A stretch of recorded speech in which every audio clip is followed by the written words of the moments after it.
Mabuhay, this is Bob from Love Beyond the Sea. This is going to be the first of two parts about fear of commitment and getting over that. Why young men should date a Filipina. Well, this will help you possibly get over the fear of commitment. So please watch these this two-part series. And if you're a young guy believing the relationship is not going to happen for you anymore, maybe it never will because you're uncomfortable with this idea of a lifetime commitment, well, please stay tuned. Are you fearful of being in a lifetime relationship with the wrong woman? Is that what it is? I want to offer a different perspective, the one I utilized in my marriage to a woman from the Philippines. I married 8 years ago in less than 8 weeks. So at that time, I was not afraid of getting involved in what I wanted to be a lifetime commitment with her. Contrary to what some say, I think you can find a Filipino who wants to be in a committed relationship. I think most of them do. And I will open up about what I try to do each day. Please subscribe to Love Beyond the Sea. I'm going to offer some marriage advice today to young men because I care about them. Being alone later in life is a bad way to go, in my opinion. Your comments are welcome here today. Check out my playlist on Love Beyond the Sea, my affiliate link for Christian Filipina, and even wrote a book of about 550 pages. It's available for like $5.50 on a download, and it's called Meant to Be, a Match Made in Heaven. So, if you have a fear of commitment, are you aware of why you do? Do you have someone to talk to about this? I think that would help. A marriage is meant for the benefit of men and women. That includes you. Commitment is supposed to provide safety and stability and also be enjoyable. A relationship is a marathon, not a sprint, requires a ton of patience, and two people growing closer together is worth being a little uncomfortable. That's only normal. Now, the Cambridge Dictionary definition of commitment is a promise or firm decision to do something, willingness to give your time and energy to a job, activity, or something that you believe in, something that you must do or deal with that takes your time.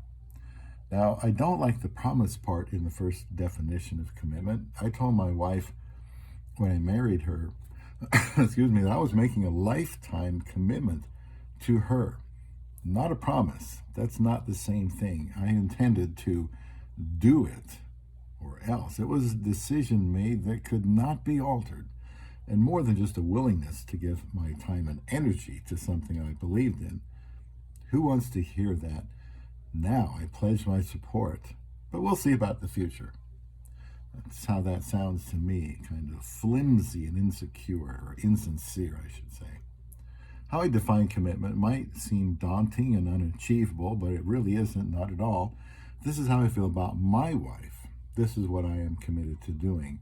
The kind of commitment I tell my wife she has from me is something she should be glad to hear, and is something I can sink my teeth into that has great purpose and fulfillment. Today, it seems that when people offer a commitment, it really means committed for right now, committed for the time being, committed until something better comes along, committed as long as I'm happy, committed as long as you don't change or disappoint me.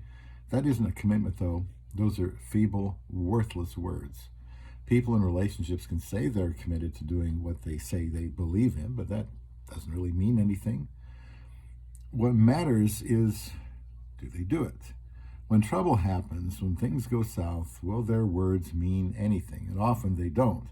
If a man offers commitment to a woman, it should sound so good she can't pass it up. For instance, I am committed to meeting your needs, putting you above myself and my own interests until the day I die. I am never giving up on you or leaving you. That ought to be music to any woman's ears, enough to make her want to find out more about that person. Oh, she's probably heard promises like this before, but when a man says that, there should be a reason. She can believe he is serious, so should want to get to know if you're authentic in everything else that you tell her. And here's why I think you don't need to be afraid of commitment. If you are truly committed to a woman, she will be committed to you. That is because every single day when you are proving your words aren't empty, she can see that you're serious. She can see it every day in a variety of ways that you're not just whistling Dixie. You are dead serious. I think people break up because they know their partner is not committed to them, so why should they be committed? You get what you give. You get what you give. Don't think that no matter how committed you tell someone you are, that someone with better looks or more cash can come around and influence her, sweep her away. You must believe that your commitment, when proven over time, is something she knows she won't find from someone else. I believe women and people in general respond to goodness, kindness, and commitment. When they see it, they know it's genuine.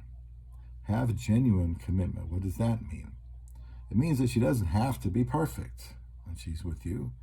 She doesn't have to be matching up to all of your expectations. She can reasonably count on you to be concerned about every aspect of her life. Her feelings, her health, her mental health, relationships, various needs, her spiritual condition, etc. You have just one woman to be concerned about.